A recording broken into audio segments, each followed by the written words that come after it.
Yes, we're speaking with Angeline Corvagila, who's a founder, dater, girl, and friends. She joins us from Italy this morning.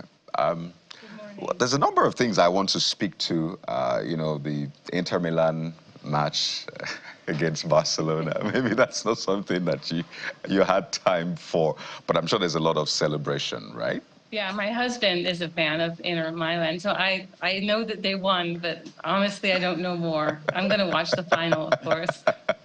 Exactly. So let's talk about what matters to you. Let's allow the football fans do their thing. But you are big on basically educating, empowering others about the skills needed to be safe and responsible in this AI-driven world.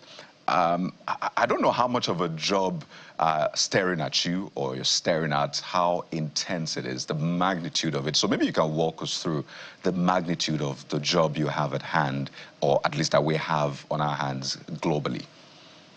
It's it's impossible to underestimate how big this job is, right? Because obviously our whole society is changing because of actually a few tech companies. Youth are using it all over the world, tools that were created basically in one country. And there's a lot of harms so that the worst people of the world can have easy access to any culture, any country, and they use it. And we're kind of running, behind that. So it's a big challenge. A lot of people lose hope. I hear a lot of it's hopeless, but I obviously don't think it's hopeless.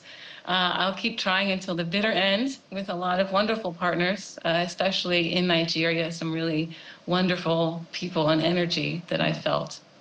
So tell us how you're managing this against the tide movement, because that's what some people will say you're doing. And you've even said it, that you keep trying. So some will say you're swimming against the tide. And I'm glad you brought in Africa, Nigeria. It's been said time and again that there's a huge disparity between the global south, the global north. Basically, there are those who have the table, who are seated at the table, and then there are those who are not even close to the room, or some have said they're even on the menu. Right, so in terms of safety, the ethics of it, such that there's a level playing field, how much of disparity do we have? And I'm talking global north and global south, the tech companies and the consumers, and how can we bridge that gap, particularly when it comes to safety, the ethics of it, doing this the right way? Well, yeah, there's definitely a huge disparity. I think I think there's always an advantage to being underestimated, and I do believe that people in the global south, of the global majority, actually, are using these tools much more than people who have created them are aware. And there's so much positive energy, I said, coming from creative solutions in Africa.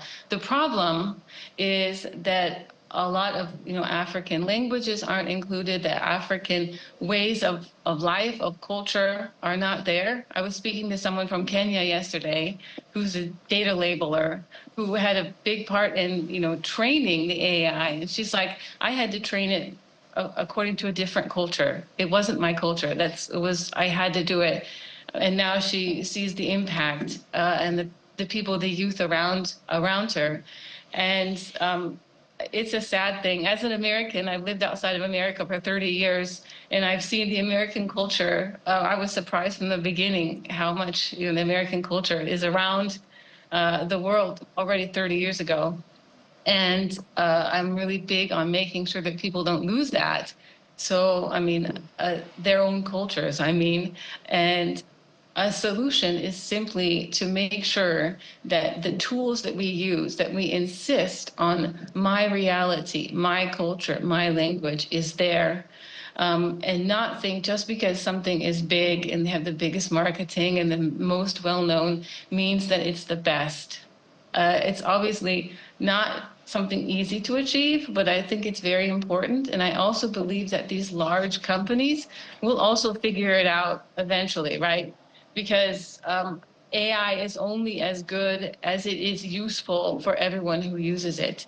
And if the majority of the world don't see themselves and their culture in it, I do believe that eventually this tide will change. And you're quite right about that. Even in this simplest form of use of, our devices, sometimes I ask Google, for certain search options, and the result I get if I'm looking through images would be a Caucasian result, not an African result, but it's a global world that we're living. Now, in relation to safety, is data privacy. And I'd like you to speak to us about that. I don't know how equipped we are in these parts in the protection of the privacy of young people who use EdTech solutions for learning in schools where they're even available, because there's another part of the conversation that has to do with affordability.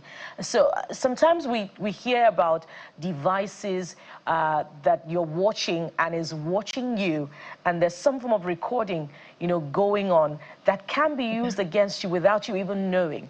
So as far as learning devices are concerned, what are your recommendations in terms of equipping, EdTech providers in these parts for data privacy for young persons? Thank you for asking about EdTech. That's one of the things I'm very passionate about. I started interviewing parents in the north of Europe, which were basically one of the first adopters of EdTech. And they've had it long enough to realize, wow, all the things that are going wrong, especially with privacy. So I think that, countries in Africa, and I'm also in southern Italy, there's barely any EdTech around because, we're considered the poorest part of Europe. So the companies haven't found us yet. So I think the mindset needs to be, don't trust, check, because they will want to collect your data, your children's data, because it's valuable over time, because the more data they have on a child, the more they can influence the marketing over time, the ads that this child gets and their opinions over time. So don't trust, especially in ed tech, because usually we're used to, if we get things in school, at least, in the cultures that I've lived in, if we get things in school, then these have been vetted. But that's not necessarily true with ed tech, that the privacy side has not been vetted. And so that's just something that we need to be aware of, and especially be aware of the fact that people often who decide to put the ed tech in the school don't have the necessary privacy training, so they're already at a disadvantage compared to the tech companies that are trying to sell them the tools. So it is often up to parents, unfortunately, and people within the community to force, ask the question, check the question, and make sure that tools are chosen that respect kids' privacy. It's easier said than done because there is a big power imbalance, but it's just necessary. It's the only thing that I think is possible. And of course, learn from those countries who adopted it first. Listen to their stories and use them as examples of why, in your regions that don't have it yet or are just starting out, and mine, where we can say, slow down, look what happened in these other geographies. So let's talk about the work you do with a girl child. And I want you to speak broadly to how you're using what you do, in this sense, technology, to break stereotypes, gender stereotypes in that sense. And you understand what I mean, because of the domination of the male gender in that sense. Because when you give the women a lot of opportunity, there's a lot they can do. So I want to zoom into the work you've done and what you're doing to help this. Thank you for asking. Yeah, it happened automatically, right? That I'm a woman, so if I was going to create like a data superhero, it was going to be a girl. Yeah, so I created, Data Girl, and then when I created the second character, Isla AI Girl, I saw Data Girl had light skin, so I decided Isla needs to have dark skin. That was as far as I I thought through at the beginning. And then I understood over time how powerful that is for a lot of people, right? Because we, as a wonderful collaborator that I have in Nigeria, Confidence Osine, she said to me, children will take on when they see themselves in it, right? And that was such a powerful message, right? So the fact that I have girl characters and they have 2 different skin colors, for example, that more girls will see that and say, aha, that's a girl superhero, that's a data, that's AI. And they'll see, I can do that too. And I've had that experience in life. If you see someone in a position and you say, oh, I can do that too, it's almost often subconscious. You don't realize it. And so that's, one of the things that, I've really been trying to do is get characters that more people will see themselves in. Mm. And I see some of the things you share online. You've shared concerns about some of the AI tools on social media platforms that are literally just forced down people's throats. Doesn't know if it's a child asking questions or otherwise. You've also shared the story of someone you had a talk with who had a teenager who, has had challenges as a result of the use of technology, had to concentrate, had to focus, just some of those negative outcomes of using tech.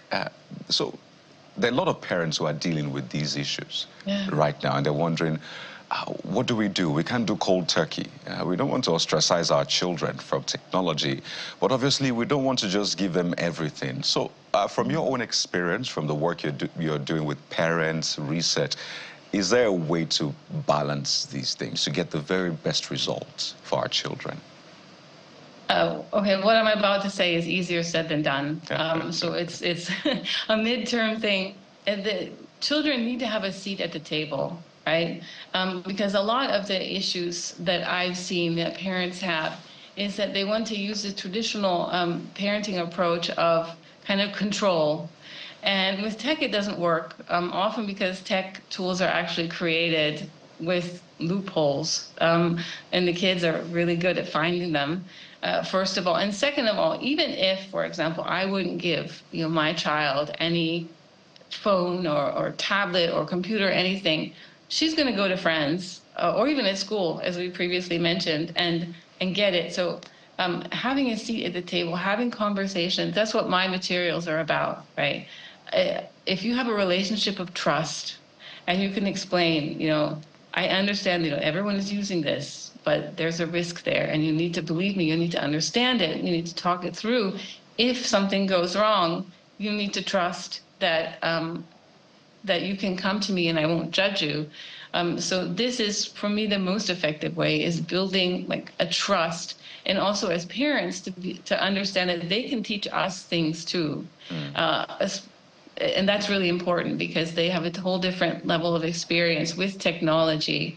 They see it with their friends, and if we don't accept that they can teach us things too, then often they won't listen because they'll think they know better, and we don't really know what we're talking about because we grew up in a completely different time and place. Interesting approach. So this is to all the parents. Let's find a way to bring them to the table. It might be tough, but as Angeline said, it should pay off. But I wouldn't go without getting you to introduce the other superstars we've been interviewing as well. Your turtles, they're just right behind you. They've been going back and forth in the aquarium. So, Those are my mental health turtles back there. So what are their names? They'll be going back and forth and saying hello to us in some way. So, do you want to introduce them? Yeah, actually, one is called Spotty because he's got spots, and the other one is Tiny because he's tiny. So nothing creative. Yeah. Working, I think of it online like harms all day long. So I just turn around and look at my turtles, and they make me feel better. Oh, that's so beautiful. And you know what? They're hiding right now. I think they're shy. But Spotty and Tiny, good to have you on the show as well. We have to thank you so much, Angeline Corvagila, founder of Data Girls and Friends. It's been a breath of fresh air speaking with you, and wish you the very best. Thank you. Thank you. Thank you for having me. Thank you. We'll take a quick break now, and when we return, we have more for you on the show. Stay with us.